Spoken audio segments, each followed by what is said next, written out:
There's a quiet belief that most people grow up with, even if no one ever says it out loud. It goes something like this. If one income is good, then two incomes must be great.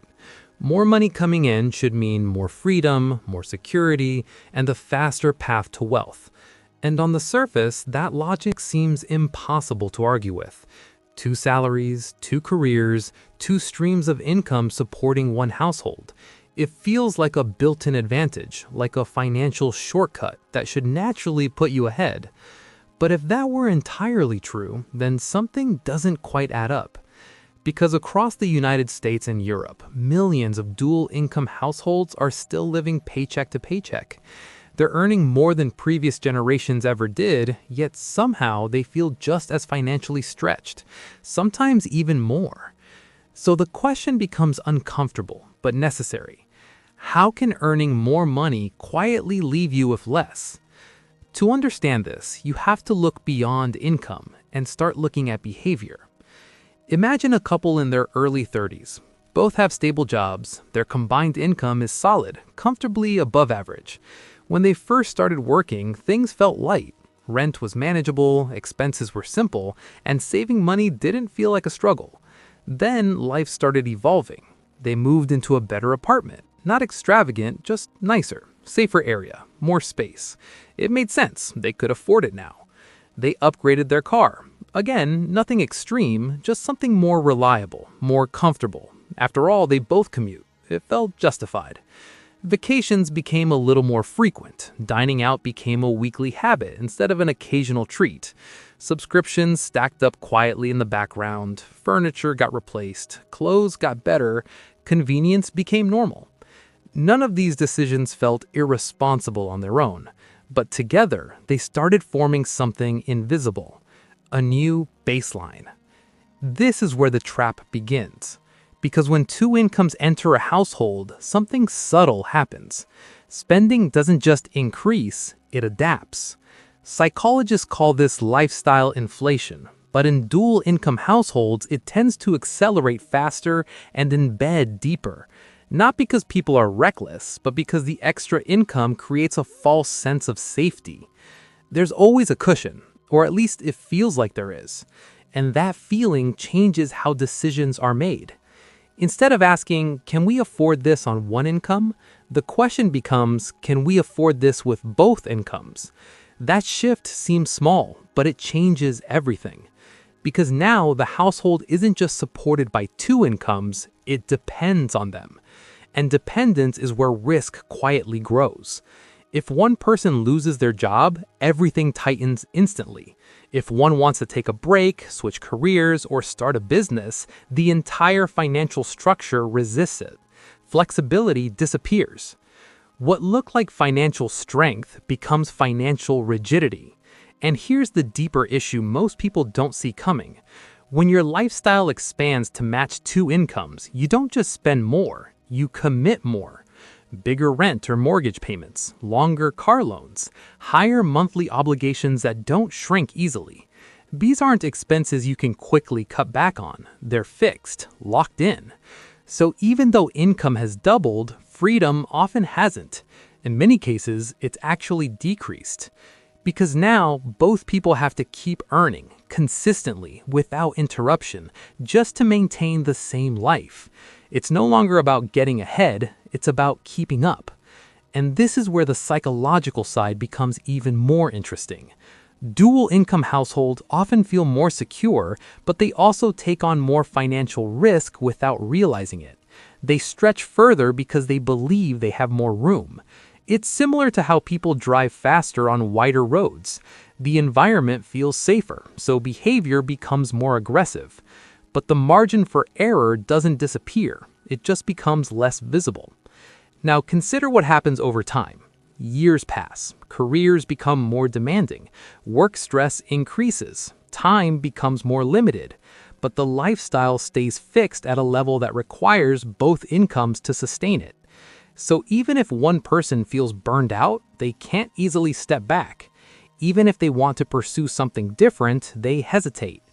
Even if they want more time, more freedom, more control, the cost of stepping away feels too high. This is the part that rarely gets discussed. The cost of a dual income lifestyle isn't just financial, it's optionality. It's the ability to make choices without fear. Because wealth, at its core, isn't just about how much you earn. It's about how much control you have over your time and decisions. And when two incomes become a necessity rather than a strategy, that control starts slipping. But there's another layer to this that makes the trap even more powerful: social comparison.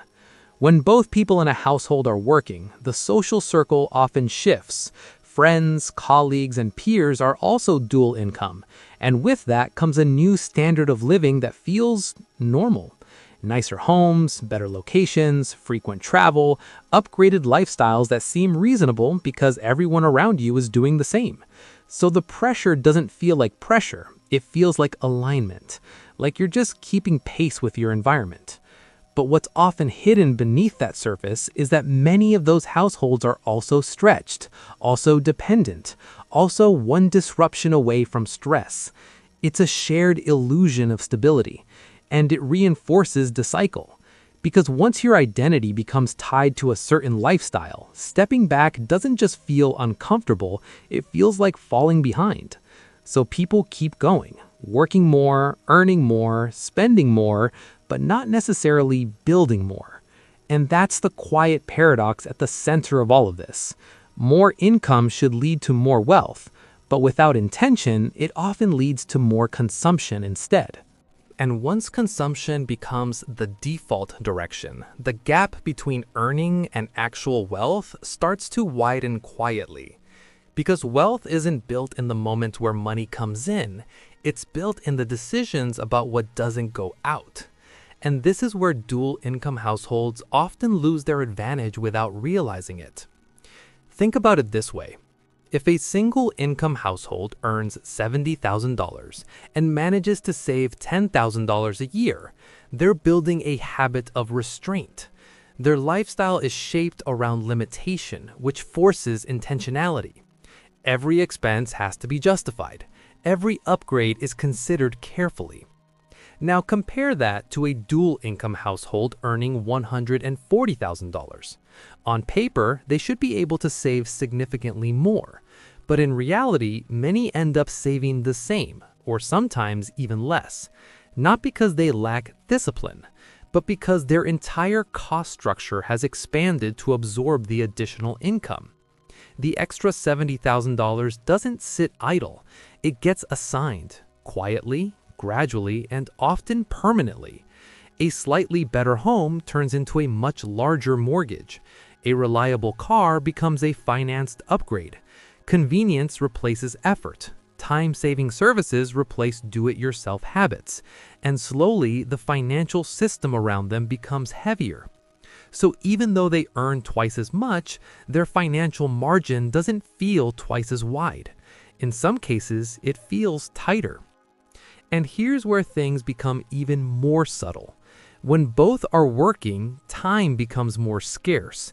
And when time becomes scarce, spending becomes a shortcut. You pay for convenience, you outsource effort, you compensate for exhaustion, ordering food instead of cooking, taking ride services instead of public transport, choosing faster, easier, more expensive options because energy is limited. These decisions make life feel manageable in the short term, but over years, they reshape financial outcomes in a significant way. Because you're not just spending money, you're replacing systems that once saved you money. And the more this pattern continues, the harder it becomes to reverse. At the same time, something else quietly weakens: your ability to live on less. This might sound small, but it's one of the most important financial skills a person can have. When your lifestyle is built around two incomes, your baseline cost of living rises, and as it rises, your flexibility shrinks.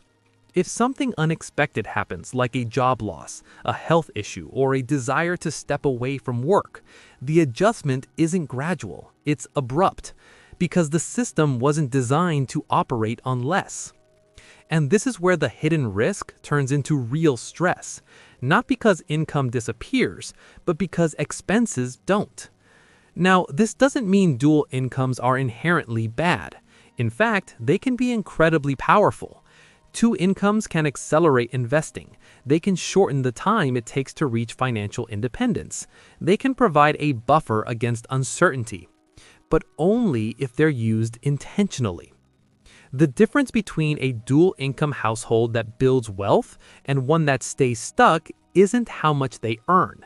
It's how they treat the second income. Most people treat it as an upgrade to their lifestyle. Wealthy households often treat it as an accelerator for their future. That distinction changes everything, because when the second income is directed towards assets instead of expenses, the dynamic flips. Instead of locking yourself into higher obligations, you create options. Instead of needing both incomes forever, you create the possibility of needing neither sooner. This is where the idea of financial independence begins to take shape, not as a distant dream, but as a direct result of consistent choices. Imagine that same couple again, but with a slightly different approach. They still earn two incomes. They still enjoy life, but they deliberately design their lifestyle so it can be supported by just one income. The second income doesn't disappear into upgrades.